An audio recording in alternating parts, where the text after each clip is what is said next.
$84 trillion is set to change hands over the next 20 years. Whether you're passing it down or inheriting it, the decisions you make today will shape your family's financial future for generations. Welcome to the Great Wealth Transfer, where David Pulcini, CFP, guides you through the strategies, insights, and pitfalls of navigating one of the largest financial shifts in history. What you don't know could redefine your legacy.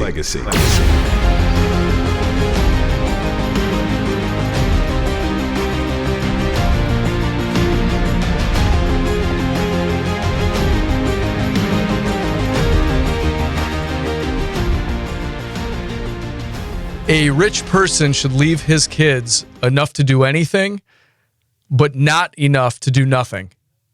I'm going to say that again, and I want to let it sink in for a second. A rich person should leave his kids enough to do anything, but not enough to do nothing. So wouldn't it be great to find that perfect balance, the perfect number, the perfect time to give, and for the folks receiving it, the perfect time to get it? Enough to do anything, but not enough to do nothing. I love that. It's a quote from Warren Buffett, and it perfectly frames up today's conversation, where we are digging into a question that every wealthy family that we have worked with has asked us, and many others do face at some point. And that question is, should you start giving money to your heirs while you're alive, or is it better to wait? So this is more about just taxes and numbers. It's about impact, relationships, emotions, because wealth is never just about the money, right? It's about the opportunities and the challenges that come with it. And the folks that are saying, yeah, you're wealthy, what challenges could possibly come with it? Trust me, there are challenges and those emotions that come with it. We're going to go through that today. So for the folks leaving the money, here are some great questions I think that you should be thinking about. And number one is, if you've not defined this yet, I really sat with it and thought about it. What is the purpose of my wealth? So if I were you, I'd be asking this: what is the purpose of my wealth? Am I using it wisely while I'm alive, or am I just accumulating to have some number? And the last question I want to say for this part is, am I leaving a legacy of impact or just a pile of money, right? I want to go through some advantages and disadvantages of giving or leaving money from both sides, as the person leaving the money and as the person receiving the money. So first, let's start with 3 reasons why giving during your lifetime can be a smart financial move for both you and your heirs. So again, this is for the person giving. And number one, it's pretty obvious, is the control and influence over where that money goes. When you give during your lifetime, you control where the money goes and how it's used. You get to pass on not just wealth, but also wisdom. You can set the expectations. You can provide guidance, and you can see your legacy take shape in real time while you're around, right? The second part here, tax efficiency. So in the U.S., the annual gift tax exclusion allows you to gift up to a certain amount each year per recipient without it counting against your lifetime estate exemption. So for a high net worth family, this strategic gifting could significantly reduce estate taxes down the road. We'll talk about more about that later. And third here, personal fulfillment and legacy building. We don't talk a lot about that. We talk a lot about the numbers again, and not so much the emotions, or the fulfillment in this case. So there's something deeply rewarding about seeing your wealth change lives while you're still here, whether it's helping a child buy a home, helping your beneficiaries start or grow a business. We see that a lot, funding a grandchild's education or supporting a charitable cause.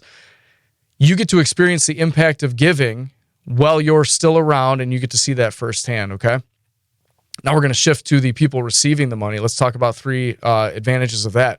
If you are receiving this money, many of you are saying, yeah, of course there's an advantage to receiving the money, but I want to break it down here. Number one is a financial head start. We'll call it a well-timed gift. So maybe helping with a down payment or helping pay off student loans, or again, starting a business can set someone up for a lifelong financial success instead of struggling in their early years. Actually, as I was just thinking and said that out loud, struggling in their early years. Sometimes it's good to struggle, right? The folks leaving this money most likely know this and went through a struggle themselves to get where they are now. But now maybe we'll call it more of a controlled struggle, right? A struggle that allows the recipient to take some risks that the giver was not able to because they were busy building it from the ground up. And now we can take it to that next level, okay? Let's go to number 2 here would be avoiding future tax burdens. We talked about that a little bit, but if you wait until death to pass on wealth or receive that wealth, the estate taxes, inheritance taxes, probate costs could shrink what's left. And giving earlier or receiving it earlier can avoid some of those complications, okay? Number 3, stronger family relationships. And when wealth is discussed openly and transferred thoughtfully, it creates trust and connection between generations rather than, let's call it, secrecy and confusion. Is this easy? Definitely not. It's actually most times awkward. But I have watched this play out with families, and I have yet to see a scenario where it made more sense to not talk about it, okay? So actually, that's a perfect segue into talking about the emotions that come with giving and receiving money because, again, it's not just the money. This is about, it could be about power, security, and sometimes it's a source of conflict, right? Everybody knows that. We all have horror stories of people fighting about money or possessions. But again, for the person giving, the positive emotion here would be that joy and the purpose. And one of the greatest joys of giving while alive is, again, seeing the difference that this money or these assets can make. And it strengthens the relationships and can give the folks that are leaving it a sense of purpose while they're still here. A negative emotion that I run into is some folks with the fear of running out of money, okay? So here's the other side. Many people fear giving too much too soon. What if you need that money later for long-term care or an unexpected crisis? For the folks that are not concerned about running out of money, there's also the fear that an heir, or the person you're giving it to, may not handle this money responsibly, right? We all know that. I'm going to give you guys a real-life example at the end of this. But for the person receiving, positive emotion and the happy part of it here is gratitude and motivation. Again, that well-timed gift can give someone confidence. It can give them motivation, knowing that they have a financial head start thanks to a parent or grandparent's generosity. And used correctly, this can create opportunities that might not have been possible otherwise, okay? The negative, again, very obvious, and I think it is the entitlement or even resentment. Gifting can also backfire, as we know. If it's not handled correctly, it can create entitlement or even resentment. If one family member gets a larger gift and another doesn't, it can lead to friction. Even within, we'll call it well-meaning families, unequal gifting can create that tension, okay? Let's talk about the emotional complexity of an inheritance, and sometimes there's guilt faced and how to overcome that. And it's rarely discussed. Again, that guilt that heirs sometimes feel when they receive money. So why do people feel guilty about inherited wealth? And some of you folks are saying, I wouldn't feel guilty. And many of us would say, I feel guilty. So one thing that these folks are thinking is they didn't earn it, right? I did not earn that money. Why should I get it? Some heirs struggle with the idea that they didn't work for the money. They just simply received it, okay? There's comparison with others. They may feel guilty that they have opportunities that others don't. That is real. And then there's pressure to use it correctly. There's anxiety around whether they are living up to the expectations of the giver. And one very important point here is this. If people are gifting money, the recipient might feel guilt about spending or buying anything else. This is real, folks. For example, if my family personally gave me $50,000 in good faith, and then think about this, 6 months later, I buy a new truck. It might have nothing to do with the gift. I would still be thinking, are they judging me? Right? Think about that. Somebody gives you money. They think it's going to child's education. You go out and buy a new truck. If you're not open about this and you don't openly discuss that, no, that's separate, I would be thinking, are they judging me? Do they agree with my financial moves? Every time they see something, my spending. Many recipients, and honestly, I believe that these are the right recipients, would be very aware of this potential future guilt. Also, what about the recipient that would forever think, did I really do this myself? Am I truly self-made if I accepted a family gift? Am I? I don't know. Again, the person that deserves it the most needs it the least. I love that. The person that deserves it the most needs it the least. So how do we handle this? Okay. For the folks giving the money, unless it is for something very specific, a business, you want to invest in a child's business, that can be very specific. Again, I'm going to talk about a real life example in a minute. Education, a house, for example. If it is not specific, please be open about not judging, right? Talk about it. Something like, this is now yours. We feel that you are responsible. Do with it what you want to. If you can't do that but want to give, make sure it's specific and there is follow through. Okay? How do you help avoid this guilt that heirs face and around using their wealth responsibly? And so again, this is for the giver. Let's teach the folks that you're giving the money to that money is just a tool. You all know that. There's a saying something like, the folks that value money the least are the ones that have it, because they know that once they have it, it doesn't really change much. It's just a tool. It's not a moral judgment. Wealth doesn't make someone good or bad. It's how they use it that matters. We want to encourage responsible stewardship. Instead of leaving heirs feeling burdened, help them see that the wealth is something to manage wisely. And that could mean investing it. It could be using it to help other people, or again, growing that business. Open conversations about values. Let's have those. Money should come with context, right? Have open discussions about what your family believes about wealth, the generosity, the responsibility, okay? And then let's talk about when you should wait to give, okay? We talked about giving. So while giving early definitely has advantages, there are also times when holding on to your assets longer might be the right move. And the biggest one that I see as an advisor for over 20 years is, please make sure you are all set first. Your financial security comes first. You never want to give away so much that you jeopardize your own retirement, your own health care, or long-term care needs. Your financial stability comes first. I do see this relatively frequently. So, someone that has a successful retirement plan, but we'll call them things are close. Then they want to gift to kids or grandkids or start a college plan. And this is admirable, but please do not do this at the expense of your own retirement or situation. Remember, running out of money at 85 years old, for example, is worse than someone who's 55.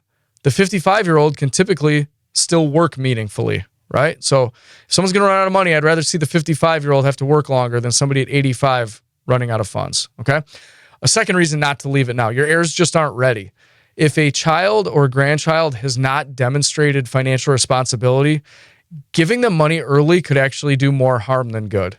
And sometimes waiting or using a trust structure is the best way to protect them from themselves. Sometimes we need to protect people from themselves, okay?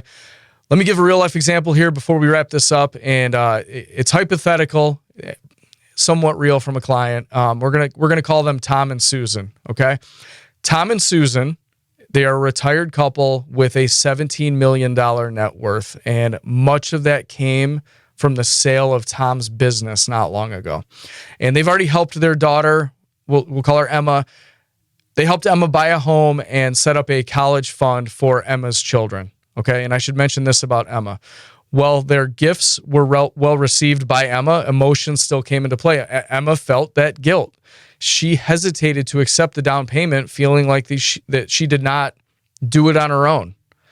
And her dad, Tom, reassured her. I watched this happen. Hey, we worked hard so that we could help our family. We don't want to control your life, but we want to give you options. And this isn't about dependency. It's about giving you a foundation to build on, okay? So Emma eventually saw it as a way to build generational wealth for her family, and she promised to pay it forward to her own children one day, okay? Also, what we have not talked about in here is the in-law effect, we'll call it. Emma's husband and the father of the grandkids. How does he feel about this? Does he accept this happily, or is it a shot to his own pride? Do Tom and Susan even like the in-law? Would they do this either way if he was in the picture or not? Okay. What if they started a 529 plan for the 3 grandkids, and then the son-in-law goes on a gambling trip with his friends, or buys a sports car, or starts buying expensive alcohol? I've seen this, folks. So that's enough about Emma and her family. That we'll say that gift is done. So now Tom and Susan are turning their attention to their son, Jake, who has, we'll call it an entrepreneurial spirit, but has struggled with consistency in his past ventures. Okay, I'm saying that nicely. But Jake has a new idea for a high-end home renovation business that focuses on energy-efficient upgrades. Okay, he has the skills and he has the passion, but he lacks the capital. So he approaches his parents with a request, a $250,000 investment to launch his business. So you can see the dilemma here. Tom and Susan are thinking, do they fund this or do they not fund? They do believe in Jake and they believe in his potential, but they don't want to give him a blank check. So in the past, Jake started businesses that didn't last, and they want to make sure that this time is different. So we helped take a thoughtful approach to this, okay? So instead of a simple gift or loan, Tom and Susan designed a structured investment plan to give Jake the best shot at success while ensuring financial responsibility. So we actually took this right from a template from what banking investors would do, right? So the three ways that they can support Jake's business is they use the seed investment with a performance-based release of funds. So instead of giving him $250,000 up front, they start with $75,000 to, we'll call it, cover the business formation, the website development, the initial marketing. And once Jake hits key milestones, securing, we'll call it 5 client contracts and showing 6 months of positive cash flow, maybe he gets the next $75,000 to expand his operations. And then the final $100,000 is only unlocked if Jake achieves profitability in year 2. Okay. Also, we could match funds for skin in the game. So Jake is required to invest $25,000 of his own into the business before they contribute anything. All right. This ensures he has personal financial commitment and doesn't see their money as free, right? Free money. What about business mentorship instead of just money? So Tom, who I mentioned sold his business, he ran a successful business before selling it. He offers weekly business coaching for the first year. Okay. So they also introduced Jake to a financial planner and a CPA to ensure that Jake understands cash flow, taxes, and reinvestment, what that means, and business valuation and enterprise value and all of the things that come along with owning a business. Okay. So Jake's initial reaction was frustration. He wanted all of the money up front, and then it did turn to appreciation. And again, at first he was frustrated. He had hoped for a straightforward loan or a gift, but his parents' conditions, he felt like it was hoops to jump through. However, after thinking about it, he realized their conditions were designed to protect him, not control him. It forced him to take the business seriously, very important. And their mentorship itself would be far more valuable. And anyone that owns a business or has been successful, they know this. The $250,000 will pale in comparison to the lessons that we could teach Jake about running a business, right? So Tom and Susan's fears were, they had some initial worries too. What if we're just setting him up to fail? They might have asked, are we playing favorites by giving Jake a business investment but helping Emma with a house? So to address this, we'll go back to the open conversation with both children explaining the rationale. Emma received help for a home because her need was more personal. Jake is getting business funding because he wants to be an entrepreneur. So both are being supported, but in different ways, and that aligns with their life goals. So the outcome here is just a balanced approach to that wealth transfer. So Jake successfully launches his business and after some struggles reaches some profitability in year 2. Again, this is a real story. He feels empowered, not dependent because of the investment. And Tom and Susan helped without enabling, which I know that's huge for many of you. We don't want to enable, but we want to help. Their conditions ensured the money was used wisely, okay? And their structured approach avoided resentment between the children. So supporting an entrepreneurial child isn't just about writing a check. It's about guiding them through and towards success while protecting both them and your own financial legacy. So by structuring it wisely, you are teaching responsibility, that financial literacy, business acumen, all while ensuring your wealth creates a meaningful impact. So that scenario just reinforces the value of the strategic wealth transfer and how parents can help without enabling bad habits. And I thought that was a good way to wrap it up. So let's do that now. We'll go back to the original question. Should you give while you're alive or should you wait until you're gone? And I am asked this a lot, and this is one of those financial planning answers. I don't like saying this, but it does depend. And there's no single answer. It depends on your financial situation, your heirs' needs, your family values.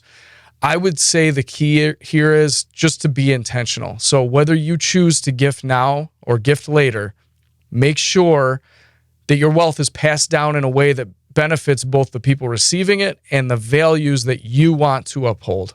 Okay. And I'll leave you with one final thought, one of my own, just based on my experiences and my own opinion here. I do not think that you have to give anything or everything away. Okay. But what I would say is you should definitely be intentional with your wealth. Whether you choose to give now or later, the real remorse for me would be not using your money to improve the lives of your family, the lives in your community, or the causes that you care about. So the question to me is not just, should I give it while I'm alive? It's, what kind of impact do you want to make? Once that question is answered, we can find ways to do this efficiently and properly while doing all those other things, right? So what impact do we want to make? Then we can minimize taxes and maximize impact, okay? If this episode got you thinking, let's continue the conversation. Subscribe to the channel, share this with somebody who needs to hear it, and let's make smart, intentional decisions about wealth that can last for generations. In our next episode, I'm really excited about this one. We will have a guest and a financial therapist on to talk more about how to handle the emotions of the great wealth transfer. Make it a great day. Thank you for listening to the Great Wealth Transfer Podcast. If this podcast resonates with you, reach out to 6 Point Financial Partners at 585-485-6048 or email dpulcini@6pointfp.com.